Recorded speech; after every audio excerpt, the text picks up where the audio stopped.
अब हम चलते हैं शेप ऑफ ऑर्बिटल की तरफ। ऑर्बिटल के शेप कैसे होते हैं? देखो, एस जो ऑर्बिटल होता है वो स्फेरिकल शेप का होता है। पी ऑर्बिटल में पी एक्स एक्स डायरेक्शन में डंबल शेप का बनाना है, पी वाई वाई डायरेक्शन में डंबल शेप का बनाना है, पी जेड जेड डायरेक्शन में डंबल शेप का बनाना है, डंबल शेप होता है। अच्छा, डी ऑर्बिटल कैसे होते हैं? अगर मैं बात करूं डी एक्स वाई की, तो ये एक्स एक्सिस और वाई एक्सिस के बीच में आपको डबल डंबल बनानी है, बीच में डबल डंबल। अगर एक्स जेड की बात करूं तो आपको एक्स एक्सिस और यहां पर जेड एक्सिस, ये देखो एक्स और जेड एक्सिस के बीच में आपको डबल डंबल बनाने हैं।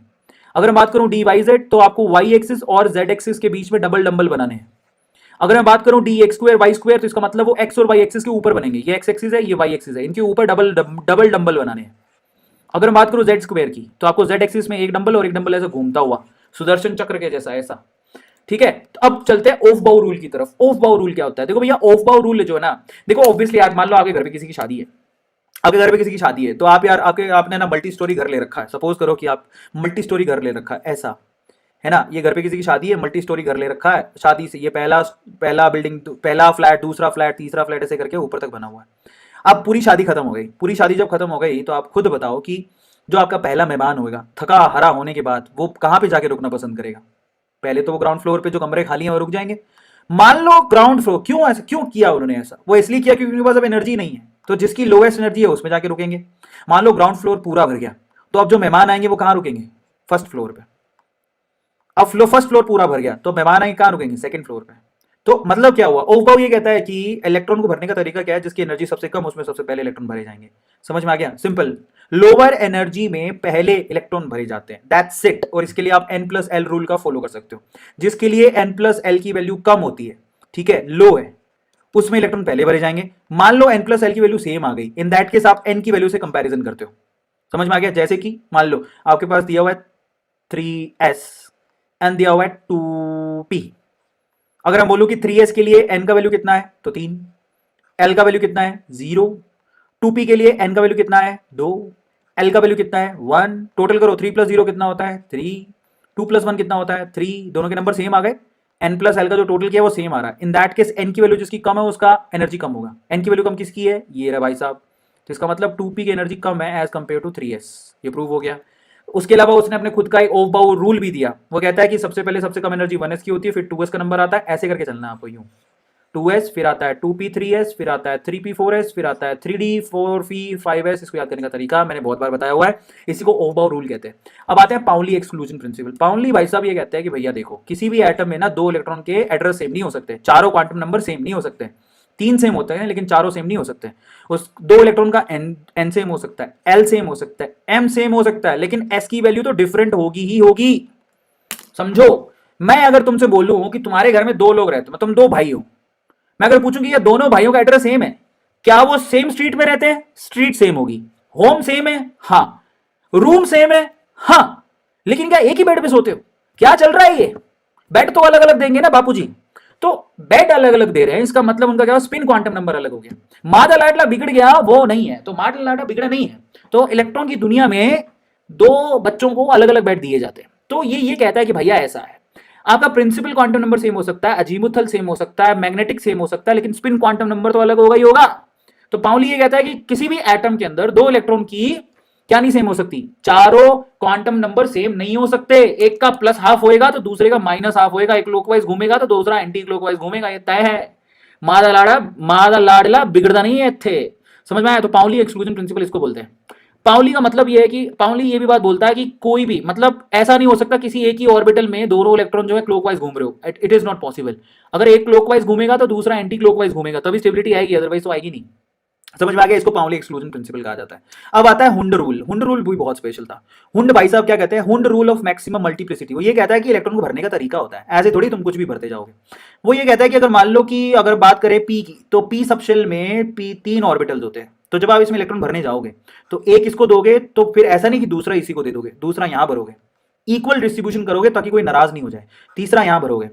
भाई ये ऐसा ही है। अब मान लो आपके घर पे शादी है, समझ में आता है, और मैं कहता हूं कि पहले फ्लोर पे 3 कमरे हैं और आपने बोला कि हर एक कमरे में 2 लोग रुक सकते हैं। मेरी बात ध्यान से सुनना, ये प्रैक्टिकल चीज है। लोग कहते हैं प्रैक्टिकल नहीं है, केमिस्ट्री में चीज बड़ी प्रैक्टिकल है।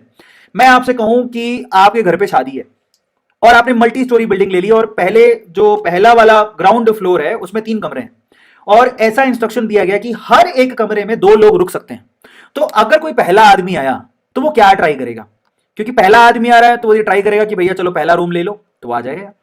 अगर दूसरा आदमी आया, मेंटेलिटी देख रहा, अगर दूसरा आदमी आया, क्या वो गेट खोलने की कोशिश करेगा? हाँ, खोल के देखेगा, पर जब उसको पता लगा कि वहां पर कच्चे बनियान टंग रहे हैं, पहले से कोई आदमी है, तो क्या वो उस रूम में रुकेगा? नहीं, वो दूसरे रूम में जाएगा, वहां पर जाके रुकेगा। सही बात है, तो यहां रुक गया।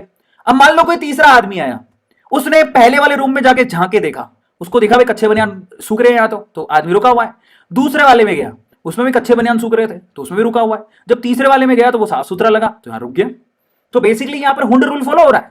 हुंड यही तो कहता है कि भाई जब एनर्जी सेम है, 2 कदम चल के आगे वाले रूम में रुक जाते हैं, क्योंकि एक एक आदमी तो रुक ही सकता है। अब अगर चौथा आदमी आएगा तो ही हैज नो चॉइस, वो पहले कमरे में जाएगा कच्चे बनियान सूख रहे, दूसरे कमरे में जाएगा कच्चे बनियान सूख रहे, तीसरे कमरे में जाएगा कच्चे बनियान सूख रहे, तो कहेगा छोड़ो रे यार, तीनों में कच्चे बनियान सूख रहे हैं। एक कच्चा एक बनियान सूख रहा है, इसका मतलब दूसरा कच्चा दूसरा बनियान तो नहीं सूख रहा, इसका मतलब इसमें एक एक आदमी है। तो कहेगा चलो यहीं पे अपना बैग पसार देते, तो फिर वो यहां रुकेगा। अब वो कहीं भी रुक सकता है, आपकी मर्जी है। बट वो ये हुंड यही कहता है कि पेयरिंग आप तभी करोगे जब आप एक एक इलेक्ट्रॉन भर दोगे, और ये प्रैक्टिकल लाइफ में भी होता है। तो मैं प्रैक्टिकलिटी पे बहुत बिलीव करता हूं, तो ये जो फंडे हैं वो कहीं मिलेंगे नहीं आपको यूट्यूब पे, वो हमारे यहीं मिलेंगे, स्पेशल अरविंद अरोड़ा की क्लास में।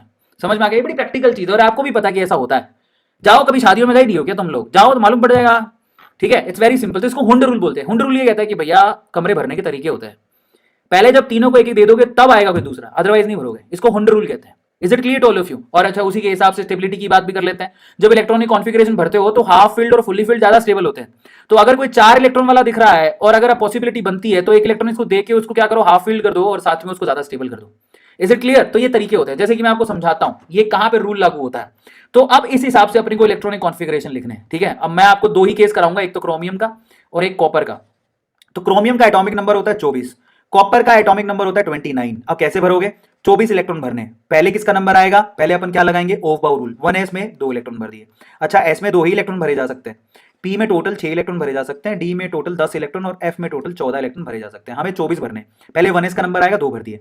फिर किसका नंबर आएगा ओफ बाउ के हिसाब से? 2s का, 2 भर दिए। फिर किसका नंबर आएगा? सॉरी 2p का, 2p का। फिर कितने भरे आपने? 6, क्योंकि p में आप 6 भर सकते हो। फिर किसका नंबर आएगा? 3s का, कितने भरोगे? 2। फिर किसका नंबर आएगा? 3p का, कितने भरोगे? 6। अब देखो कितने हो गए, 6 10 18 हो गए। फिर आता है क्या 3d का नंबर? नहीं, आप जाके चेक करो 3d का नंबर नहीं आता, 4s का नंबर आता है एनर्जी के हिसाब से। ओ बाउ का रूल निकाल लो, पीछे चलते हैं। ये ओ बाउ का रूल है, जरा आप चेक करो, देखो आप जरा ध्यान से। ये देखो 2p के बाद किसका नंबर आ रहा है? 3s, 3s के बाद 3p का, 3p के बाद 3d का नंबर आ रहा है? नहीं, 4s का नंबर आ रहा है। तो एनर्जी आप लिखोगे सीक्वेंस में ही। ठीक है, 3p के बाद मैंने 3d लिखा है और फिर 4s लिखा है, लेकिन मैं पहले इलेक्ट्रॉन किसमें भरूंगा? 4s में। 4s में कितने इलेक्ट्रॉन भरूंगा? 2। फिर कितने बच गए? 18 और 2 20 हो गए, 4 बच गए, मैंने 4 यहां भरे। भरने का तरीका देखो, स्मार्टनेस इसी को बोलते हैं। आपको सीक्वेंस चेंज नहीं करना, बस जिसकी एनर्जी कम है उसमें पहले इलेक्ट्रॉन भर दो, बात खत्म। मैंने पहले 4s में भरे, फिर आया मैं 3d में।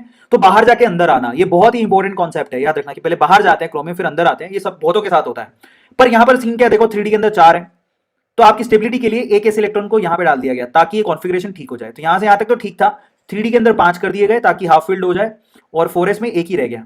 तो ये आपकी अपडेटेड एकदम करेक्ट इलेक्ट्रॉनिक कॉन्फ़िगरेशन है क्रोमियम के केस में, 3d5 4s1। ठीक है, कॉपर पर आते हैं। 29 इलेक्ट्रॉन भरने हैं, पहले किसमें भरोगे? 1s2, फिर किसमें भरोगे? 2s2, फिर किसमें भरोगे? 2p6, फिर किसमें भरोगे? 3s2, फिर किसमें भरोगे? 3p6, फिर आएगा 3d का नंबर, फिर आएगा 4s का नंबर। मतलब 3d लिखा जाता है फिर 4s लिखा जाता है, बट 4s की एनर्जी कम है, तो मैं वहां 2 इलेक्ट्रॉन भरूंगा। अभी कितने हो गए जरा बताओ मुझे? 18 और 2 20 हो गए, लास्ट में 9 यहां भरे। अरे 9 क्यों भर रहे हो? एक भर दो यहां से उठा के, ज्यादा स्टेबल हो जाएगा। तो लास्ट में क्या बचता है? 3d10 and 4s1। इस तरह से कॉपर को लिखा जाता है। तो कॉपर का इलेक्ट्रॉनिक कॉन्फ़िगरेशन में लास्ट आता है 3d10 एंड 4s1। क्रोमियम में आता है 3d5 एंड 4s1। क्यों किया? क्योंकि हाफ फुल्ड फुल्ली फिल्ड ज्यादा स्टेबल होते हैं, ये तरीका है। तो इस तरह से आप लोग बहुत सारी चीजें सीखे हो स्ट्रक्चर ऑफ एटम में। आई थिंक आप लोग क्लियर हो गया होगा। अभी आई थिंक क्लियर हो गया हो, तो is it clear to all of you? मजा आया ना सब लोगों को?